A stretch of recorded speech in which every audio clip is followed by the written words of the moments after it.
네, 우리 함께 앞뒤 옆 다 이렇게 함께 인사했으면 좋겠습니다. 당신은 하나님의 기쁨입니다라고 인사하겠습니다. 네, 오랜만에 하니까 반응이 좋은 것 같습니다. 네, 한 번 더 하시겠습니다. 당신은 나의 기쁨입니다.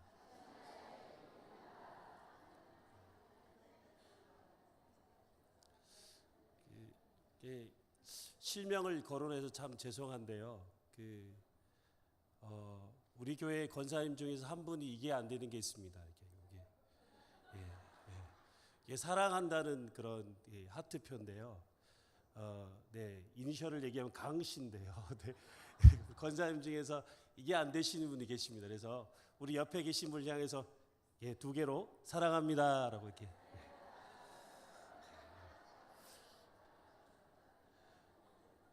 우리 권사님 몇 분 또 안 되시는 분 계시는 것 같아서 위로를 받는 것 같습니다.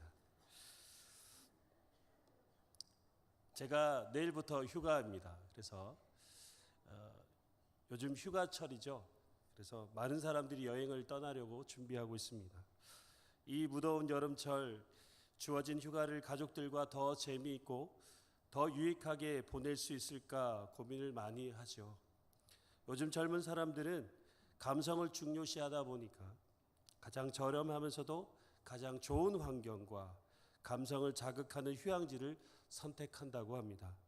그러다 보니 숙소, 음식점, 레저 등과 같은 것을 선정하는데 아주 신중하게 검토하고 비교해 본 후에 휴가를 떠난다고 합니다. 그렇게 철저하게 준비를 하고 목적지를 향해 가더라도 항상 예치 않는 일들이 벌어지곤 하죠. 목적지를 정해놓고 그곳을 향해 달려가다 보면 생각하지 못한 변수로 인해 다른 길을 가야 하는 경우도 종종 있습니다.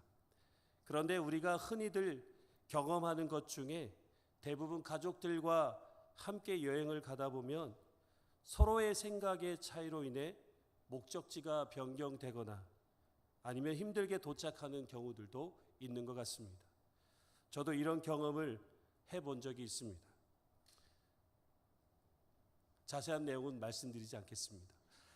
이런 경우를 경험하면서 제가 생각하게 된 것은 하나의 목적지를 정해놓아도 서로의 생각이 다를 수 있다라는 것입니다. 서울에서 부산으로 가는 KTX 기차 안에 있는 사람들의 최종 목적지는 다 똑같지만 그 목적지를 가고자 하는 서로의 생각과 내용과 의미는 다 다를 수 있다라는 것입니다. 여러분의 최종 목적지는 어디이십니까? 우리는 최종 목적지를 향해 어떤 목적과 내용과 의미를 가지고 달려가고 계십니까? 예수님은 지금까지 갈릴리 지역에서 하나님 나라의 복음을 전하시고 전파하시고 병든 자와 약한 자를 고치시는 사역들을 해오셨습니다.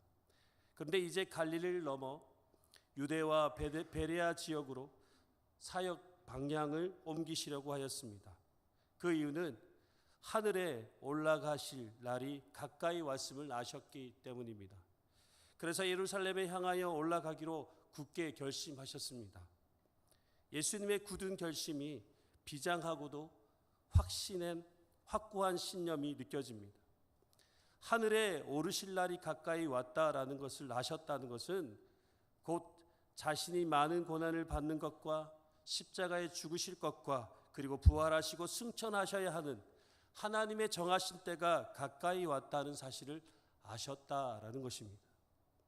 이제 이것이 바로 예수님께서 걸어가셔야 할 최종 목적지라는 사실을 아셨고 예루살렘을 향하여 올라가시기로 굳게 결심하신 것입니다. 예수님은 공생애를 시작하시면서 십자가라는 최종 목적지를 향해 날마다 숨가쁘게 걸어가신 것입니다. 여러분, 십자가의 죽음 없이는 부활도 승천도 없기 때문에 예수님은 자신의 최종 목적지인 십자가를 향해 예루살렘으로 방향을 돌리신 것입니다. 그리고 예수님은 예루살렘을 향해 가시기로 결심한 후 제자들을 앞서 사마리아로 보내셨습니다. 왜냐하면 먼저 가서 예수님을 맞이할 숙소를 준비하기 위해서입니다. 그런데 사마리아 사람들은 예수님께서 사마리아에 들어오는 것을 배척하였습니다. 그 이유는 예수님께서 예루살렘을 향하여 가시는 것을 알았기 때문입니다. 사마리아인은 유대인에 대한 적대심을 가지고 있었습니다. 유대인과 사마리아인의 갈등은 민족적인 문제뿐만 아니라 종교적, 문화적인 문제까지 심각할 정도였습니다.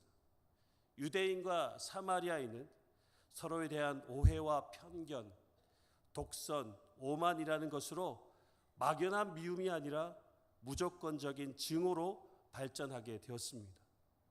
사마리아 사람들은 종교적 피해 의식이 깊은 사람들이었습니다. 그래서 예루살렘 성전의 종교 행사에 참여하기 위해서 자기들 지역을 통과하는 모든 갈릴리 유대인들을 싫어했으며 유대인들이 자신들의 지역을 통과하지 못하도록 배척하였던 것입니다. 요세푸스에 의하면 유대인들 가운데 이 지역을 지나간 여행자들을 사마리아 사람들이 잔인하게 살해하는 일도 서슴지 않았다라고 합니다. 사마리아 사람들의 입장에서 볼 때 예수님과 제자들이 갈릴리 지역에서 예루살렘으로 올라가는 종교 순례자로 생각했기 때문에 영접하지 않고 배척하였던 것입니다. 사마리아에서 배척을 당한 제자들 가운데 야고보와 요한이 분노함으로 말합니다. 주님, 저희가 하늘에서 불을 내리게 하여 그들을 불살라 버릴까요? 라고 예수님께 물었습니다. 그러자 예수님께서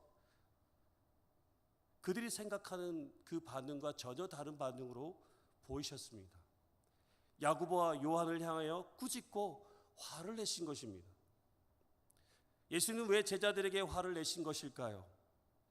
제자들의 모습 속에 사마리아 사람에 대한 편견과 복수심으로 가득했기 때문입니다.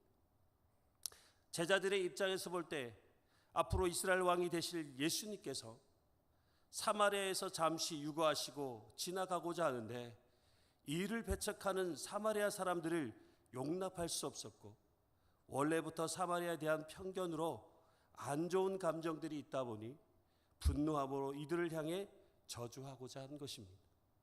그러나 예수님은 이런 제자들을 향해 크게 꾸짖으시고 화를 내셨습니다.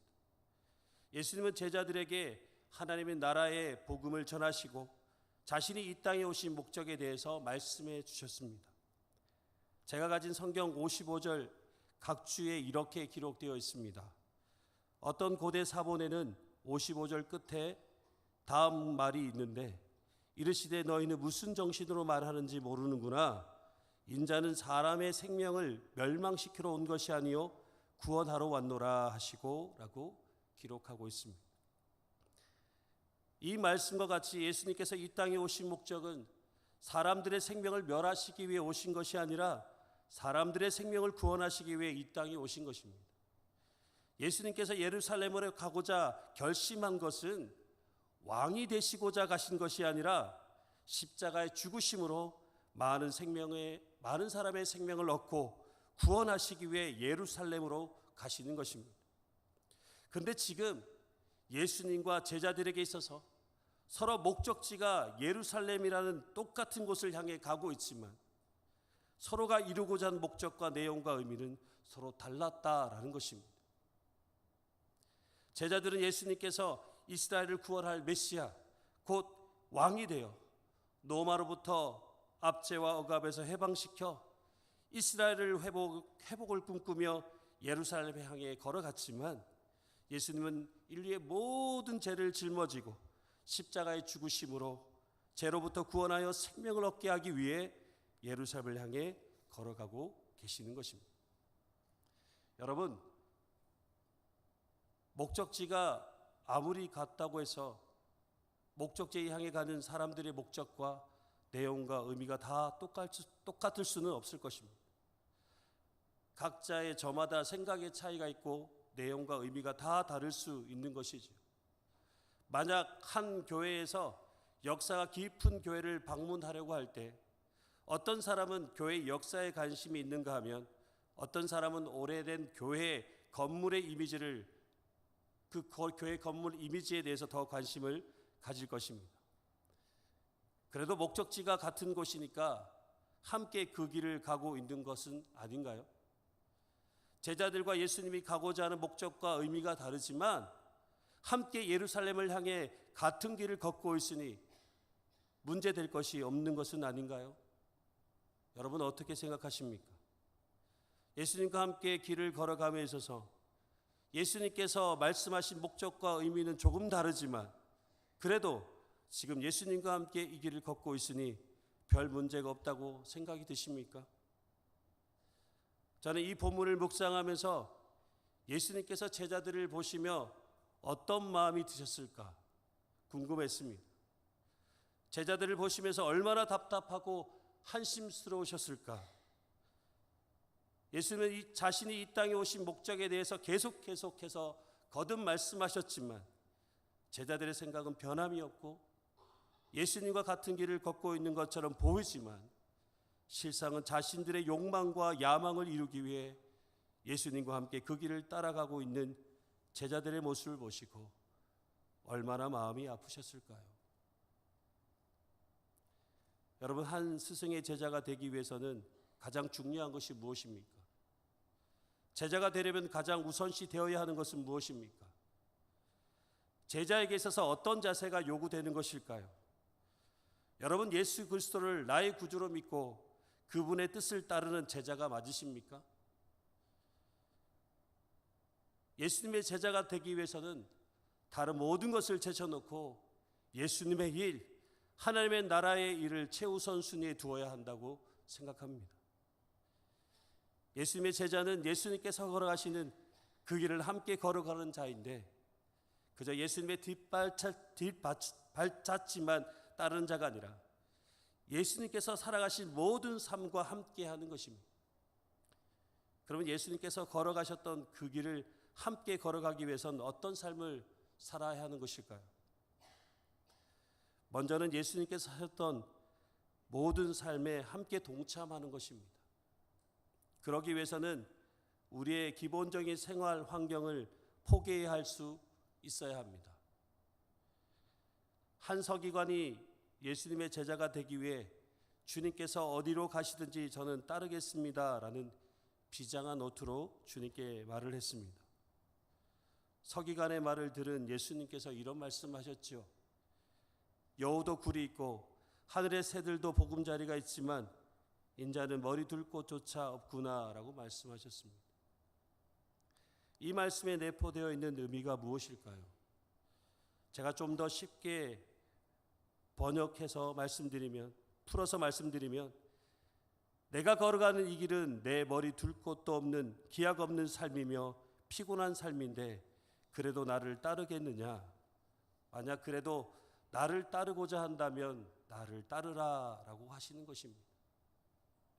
예수님은 하나님의 나라와 구원 사역을 위해 안락한 보금자리, 평안한 잠자리, 인간이 기본적으로 누려야 할 모든 삶을 포기하셨습니다. 그렇다고 해서 지금 우리가 살고 있는 모든 것을 다 포기하라고 하시는 것이 아니라 인간이 살아갈 기본적인 것, 그것을 채우는 일을 위해서만 사는 자가 되지 말라는 것입니다. 그러면 예수님은 어떤 삶을 사셨습니까? 예수님은 기본적으로 인간이 살아가는데 필요한 입고 먹고 자는 모든 문제에 대해서 그리 관심을 두지 않으셨습니다. 오직 하나님의 나라와 의를 구하는 일에 더 많은 관심을 가지셨고 그 일을 위해 삶을 사셨고 열심을 다해 사역하셨습니다. 그런데 여러분, 예수님께서 입지 못해서 먹지 못해서 주무시지 못해서 죽으셨나요? 오히려 하나님은 예수님의 생활에 필요한 모든 것을 공급해 주셨습니다. 물론 사람들이 보기에는 평안하고 안락하고 풍족해 보일 만큼은 아니었지만 하나님 나라의 복음을 전하는 이 사역을 기쁨과 즐거움으로 감당하셨습니다. 예수님의 제자는 예수님의 삶을 닮아가는 자입니다. 그렇다면 우리는 예수님의 제자로서 어떤 삶을 추구하며 살아야 하는 것일까요? 세상이 추구하는 삶, 그런 삶이 아니라 예수님께서 추구하셨던 하나님의 나라와 의를 이 땅에서 이루는 삶을 살아야 하는 것이겠죠.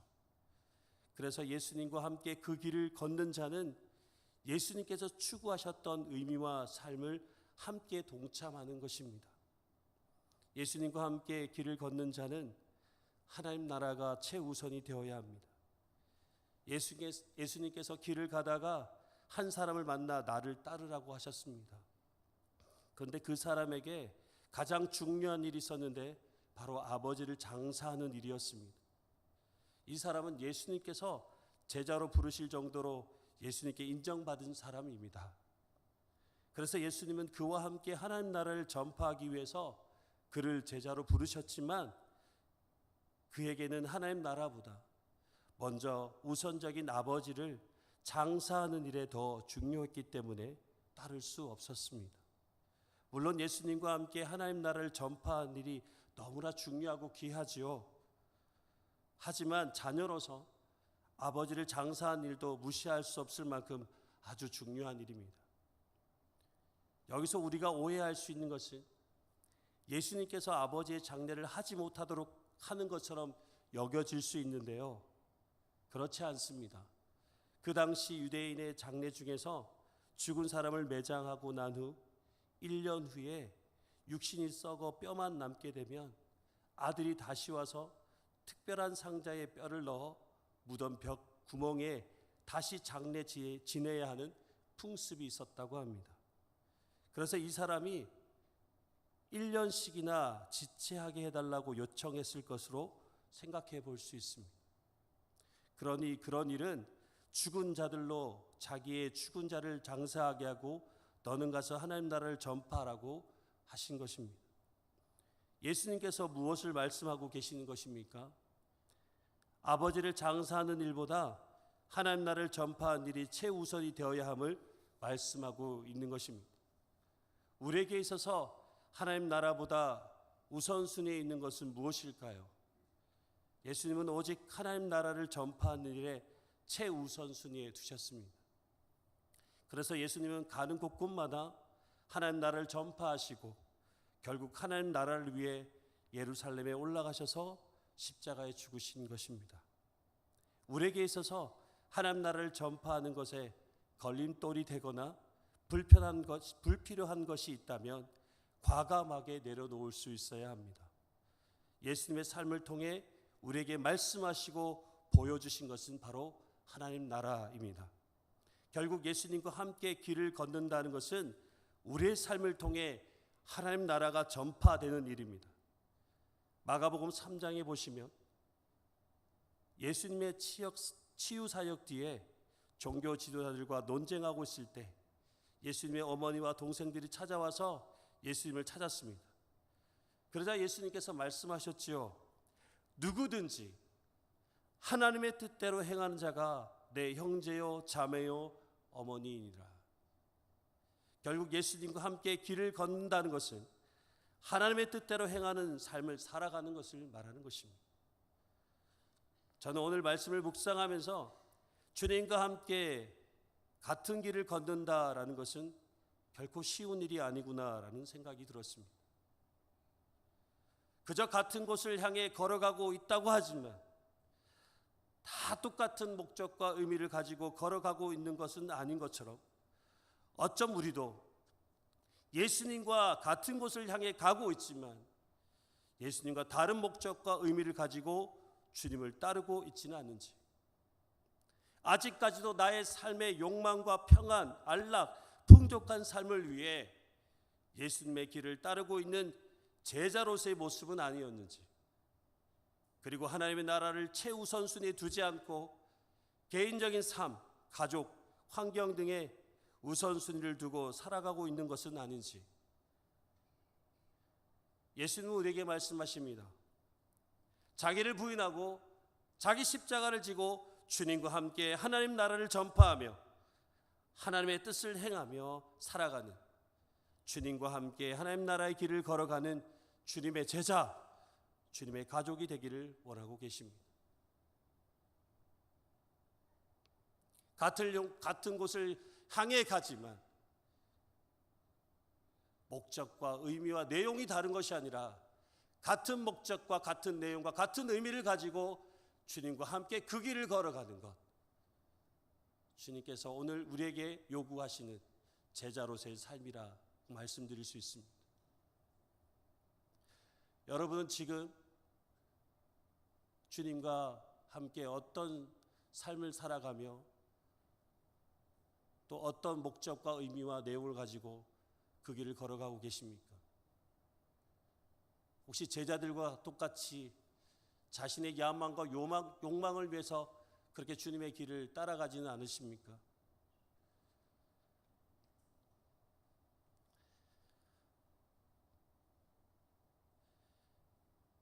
저는 간절히 소망합니다. 예천교회 모든 성도님들이 주님과 함께 하나님 나라의 길을 걸어가는 저와 여러분의 삶이 되어지기를 간절히 소망합니다.